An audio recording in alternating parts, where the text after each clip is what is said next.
নাই, ওরকম ভিড় নাই। এবার আগের বার তো অনেক ছিল, এবার তো এরকম ভিড় নাই। অবাক হলাম এই জন্য।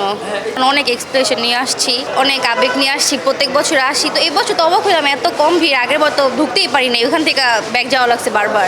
এবার তো মানুষই নেই, বুঝলাম না কেন এরকম হইলো। মানে ফার্স্ট একটা দিছে, সেকেন্ড আরেকটা দিছে, এই জন্য মানে দুটাতে কোনো ম্যাচ পাই নাই, হয়তো এই জন্যই আসে নাই। ট্রেলার তো দেখলাম, রাক্ষস, এটার ট্রেলারটা খুবই সুন্দর লাগছে, অনেক ভালো লাগছে, একদম অ্যাকশন দা ভরা, অনেক ভালো লাগছে। আর বড় কথা জিল্লো আছে এটার মধ্যে জিল্লো আছে, এই জন্য আরো বেশি আবেগ নিয়ে আসছে এটার জন্য।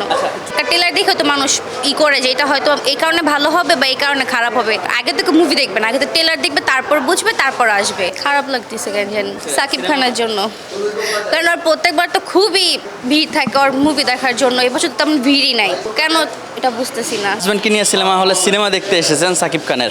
আসলে হলে যখন চিলাচিলি করেন কোন একটা সিন দেখার পরে, তখন কি ভাইয়া কিছু বলে কিনা না আপনি? না, আমার সাথে সেও ছিলেন দেয়, আমার সাথে সে আরো জোরে ছিলেন দেয়।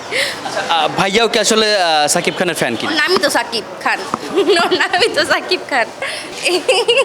আসলে আমি যখন জন্ম হয়েছিলাম তখন আমার আম্মু বলছে যে আমার সাকিব নামটা রাখার মেইন উদ্দেশ্য হচ্ছে যে তখন সুপারহিট নায়ক ছিল সাকিব, সালমান শাহ ছিল তখন, এরপরে সুপারহিট নায়ক ছিল সাকিব খান। তো ওইখান থেকে আমাকে মানে সাকিব নামটা রাখছিল, কারণ তখন সে নতুন নতুন নায়ক হয়েছিল, সবাই তাকে খুব ভালোবাসতো, সেই জন্য আর কি আমার আম্মুও তাকে পছন্দ করতো, আমার নামও সাকিব খান রাখছে। তো এই বছর মনে হয় যে এখনো মানে মানুষ তো ওইরকমভাবে জানতে পারে নাই, মাত্র ঈদের 2 দিন হয়েছে ছবি রিলিজের।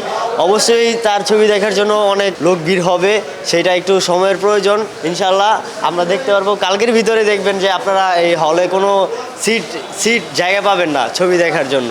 আর এই ছবিটা খুবই সুন্দর করছে, টিজারটা দেখলাম, টিজারটা খুবই সুন্দর হয়েছে। এখন ছবিটা দেখতে আসছি সেই কারণে, আর তার আমরা কোনো ছবিটাই মিস করি না। তার এই পর্যন্ত যতগুলো ছবি বের হয়েছে সবগুলোই আমরা দেখছি অলরেডি, আর এইটাও দেখতে চলে আসছি। কিন্তু এর আগের তাণ্ডবটা খুবই সুন্দর ছিল, তাণ্ডব ছবিটা।